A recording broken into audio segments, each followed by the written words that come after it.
Le plus de France Info ce matin, une question, Yannick Falt, que devient Bernard Kouchner? Et si on se la pose cette question, c'est que l'ancien ministre des Affaires étrangères a disparu des écrans radars depuis sa sortie du gouvernement il y a un an.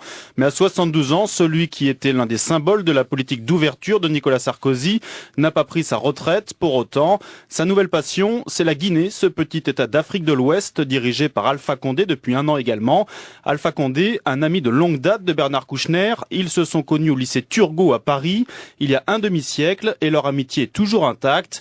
Pour preuve, Bernard Kouchner était invité à sa cérémonie d'investiture, tout comme Pierre-André Wiltzer, ancien ministre de la coopération de Jacques Chirac. Bernard Kouchner était au premier rang. Alpha Condé a salué non seulement les personnalités officielles, bien sûr, mais aussi ses amis personnels, et en commençant par Bernard Kouchner, qui est monté sur la scène, et donc tous les deux, dans une grande embrassade, se sont tournés vers la foule, et c'était extrêmement chaleureux, donc on voyait bien qu'il y avait là une sorte de fusion, si on veut, entre ces deux amis. Ah, il le qualifie de son frère jumeau. Et alors Yannick, que fait précisément Bernard Kouchner en Guinée? Eh bien, il s'y rend régulièrement, une fois par mois, pour suivre la construction d'un hôpital mère-enfant à Conakry. C'est son projet, entièrement financé par des mécènes comme Sanofi, EDF ou encore Total, pour qui il avait fait un rapport controversé sur le travail des enfants en Birmanie. Des mécènes qui lui payent même les billets d'avion pour aller dans la capitale guinéenne. Un travail bénévole, dit-il, tout comme les conseils qu'il donne à son ami Alpha Condé. Il lui a recommandé notamment de mettre en place une sécurité sociale, comme il l'avait fait au Gabon. On se rappelle son rapport chèrement facturé à Omar Bongo. Des conseils très appréciés des chefs d'État africains. Le journaliste Antoine Glaser est spécialiste de l'Afrique. Quand il s'adresse à une personnalité française comme Bernard Kouchner, il ne le voit pas simplement comme un médecin, mais pour Omar Bongo, c'était un homme d'influence à Paris. Les chefs d'État africains sont vraiment à la recherche toujours, comme ça à Paris, des réseaux d'influence, des gens qui peuvent les aider, et que ce soit des pouvoirs politiques, des institutions, de l'Élysée, ils veulent absolument exister à Paris.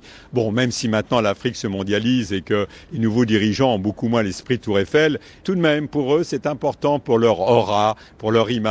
Tout ce qui a trait à la communication, ça se passe à Paris. Et Bernard Kouchner met son carnet d'adresses à profit pour aider son ami Alpha Condé. Selon nos informations, il est intervenu notamment auprès de Christine Lagarde au FMI, du milliardaire George Soros ou de Tony Blair, l'ancien Premier ministre britannique qui conseille d'autres États africains, Sierra Leone, Libéria ou encore le Rwanda, avec qui il aura un contrat de 2 millions de dollars. Alors Bernard Kouchner lui affirme être bénévole pour ses actions, mais certains en doutent. C'est le cas de Lama Bangoura, vice-président des Nouvelles Forces démocratiques, l'un des partis guinéens d'opposition. Monsieur Bernard Kouchner a un bureau dans les locaux de l'agence du groupe Bolloré à Conakry, à la cité chemin de fer dans la commune de Kaloum. Nous pensons, nous Guinéens, y compris certains membres du parti du professeur Alpha Condé, que monsieur Bernard Kouchner, ancien ministre des Affaires étrangères de la France, a fait et fait en ce moment des affaires en République de Guinée, en bénéficiant de l'avantage lié à l'amitié qu'il a avec le président actuel.